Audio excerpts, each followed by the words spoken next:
Hey, what's going on, guys? Bokey here. Today, I'm going to be doing a bokey review on Halo Infinite. Halo Infinite, I've been playing for the last couple weeks. Whenever I get the chance, I've been playing a lot of multiplayer, a lot of the campaign, and I just want to give you my thoughts and my impressions of the game on whether or not you should get it, or maybe just wait for a sale, or maybe not get it at all. So let's get into it. First, let's start with the campaign. When it comes to the campaign and just the game overall, I think what it comes down to, and the general consensus is, it doesn't suck. The game doesn't suck. You know, it's not bad. It's not great. It's just better than any dog shit that any AAA developers put out recently. Yes, I uninstalled Battlefield. And I can't get a refund. Anyways, the story is alright. It's not great. It's not bad. It's pretty much the guerrilla guys saying over and over, I'm gonna get ya. Oh, all those guys I sent to you? Oh, you killed them all? Well, you better wait for our last fight, because then that's when it's really gonna matter. I await our final fight. I don't care that they all died. I'm going to get you in that last fight, Chief. That's pretty much what it boils down to. And at that point, it is so much filler for him to keep saying that over and over again. I kind of got sick of it, I'm not going to lie. But the boss fights were cool. It was fun. I mean, and really, you have the grapple hook, which just makes Halo so much better. It should always stay. And really, the campaign is a great way to warm up and get your shot going if you want to play multiplayer. You can use the grapple shot to not only use it for mobility, but you can use it to grapple to enemies. You can grapple weapons, you can grapple bombs and then throw it at the enemies. It's pretty neat. It's cool. You can do trick shots with it. All in all, it's good fun. The gameplay of the campaign kind of makes you forget that the story is even happening. Like, I really just didn't, I don't know what, I didn't care too much for the story. But I'm sure someone would find value in the story. It's just like, I don't know. There's not really cutscenes in the game. It's all just kind of within the gameplay, so you're just looking at holograms a lot. And when you play games like this, and if you're a character like Master Chief, you love it because it's just like, get the job done. I don't care if I'm going into a wave of enemies or this final boss. I'm just going to get the job done. And the Master Chief, you know, he's the same old badass that you know. You know, he's dry. He kind of has some quick wit about him. No. I just like playing as him. It's perfect in a video game where the character just doesn't talk a lot and really everything is just shown through their actions. And when he does talk, it's straight to the point. It's all about never quitting, killing the enemy, doing what he has to do in order to thrive, in order to survive, in order for the humans to just make it out of this situation. I love Master Chief. And traveling in this game, it's not an issue. It's not, you know, usually it's the de facto when you play games like Far Cry or other open world games like Assassin's Creed. That's not really the case with this game. You can travel around in your Warthog or a Banshee to fly around, and whenever you engage in combat, whenever it arises, it's pretty fun. It's a good time. Overall, I give the campaign like an 8 out of 10. It's, you know, it's good. It's good. It gets the job done. Now, would I pay $60 for it? I don't know. It depends on the person. It depends on how much you like Halo. And at this point, why are you listening to this anyway? You're just going to buy it. And you probably listened to the reviews 2 weeks ago. I'm way behind. There is a reason to delay this purchase, or at least not buy it for $60, is that there's no co-op, and there's no Forge mode, but that's more for the multiplayer side. You can tell that this game was rushed for the fourth quarter to release. You know, I grew up in a time before online gaming, right? Games, they were always released in their final state, and the added features didn't exist. To me, that's the right way to do something. If you're selling a product, you sell it finished. You don't buy a toaster and have to wait 6 months until you can toast 4 slices at once. I really can't think of any other industry that sells products while they're still being finished. You know, and it's pointless too, because you're just pushing the problem down the road. You know why Halo 2 was released finished? Because the day after Halo 1 released, they started working on Halo 2. Now when a game releases, they carry on working on that game for the next year or more, so it limits any work that's been done on the next game, and so on and so on. It's just bogus. That's just modern gaming. But hey, it is what it is. If there was co-op in this game, there are so many moments in this game, in the campaign, where I think, this is so fun, but if I was playing with literally anyone else,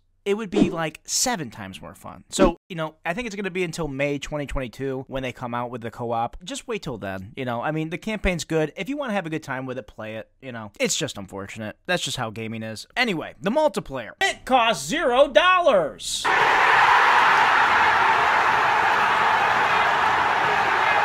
That's pretty nice, right? You know, what I like about this game a lot is that, you know, you don't have to be on your Xbox anymore for it to be optimal, for it to feel good.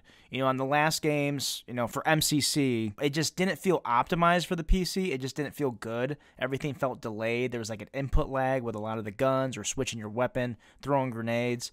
But in this game, it feels pretty good. It feels viable. You know, I feel like I can hang with the aim assist boys. And what's nice is when you play something like ranked, you know, if you lose, obviously you're going to lose MMR, you're going to lose experience, you might lose your rank, but what they do consider is, you know, your individual stats, I think. You know, so if you're on the winning team and you do really well and you carry your team, you're going to get more points than the guy that was last on your team. Same as if you're on the losing team and you carried your team. Well, you didn't carry your team. I mean, you did the best on your team. You might get less XP lost than the last guy on your team or the second to last. You know, if I had like 30 kills, you know, compared to the next guy, I'm going to have less XP lost, which I think is nice. Some people might not like that. Some people might solely rely on the win or the loss because you really shouldn't be focusing on individual play so much, and that's what's going to make people be a little bit more selfish. I personally don't care.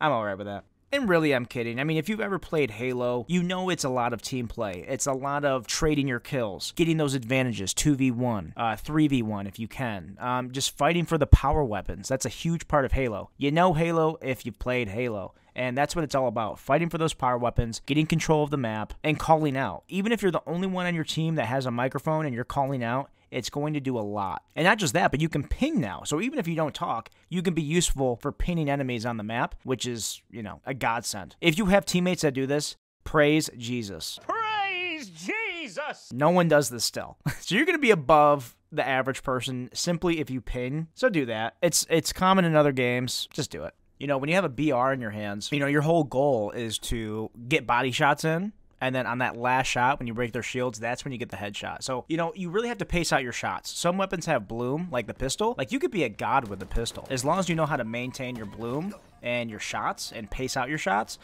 you can be the best person in the game, really. But if you spam everything and just kind of blindly fire at everything that moves, you're not going to do that great. So really just take your time and know when to, you know, take advantage. Know when to peek out. Kind of be aware of what your shields are. And a lot of the time, this game really is like a love letter to Halo 3. I mean, the shields recharging are exactly the same. It makes that same exact noise. And you can kind of gauge when to go back into a fight or when your shields are going to recharge. You kind of know in your head when to get back into it. And if you're struggling at first, you can always hop into the bot matches. You can just play with other people, which is nice, and then you play against bots. There's also the gun range where you can test out different weapons and kind of get a feel for them, how many shots it takes to take someone out. Bots will go different directions based on what difficulty you're on, so you can kind of pace everything out and kind of get your shot going, as I said. Now, you know if a game is free, there has to be a battle pass. So there's a battle pass. You know, I think the annoying thing for a lot of people is that there's challenges and then there's not specific game variants for those challenges that you can just queue into. But rather you have to play into quick play and then hopefully get those game types to get those challenges done. It's just a mess. I don't care about challenges. I don't care about all that shit. I care about playing with my buddies and having a good time and pwning noobs. Going off the ramp! Going off the ramp! Jump out, jump out! And that is what I'm going to do. So yeah, I think, you know, it's free. I mean, you can't go wrong with that. And if you care about cosmetics, I mean, it's not like pay to win or anything.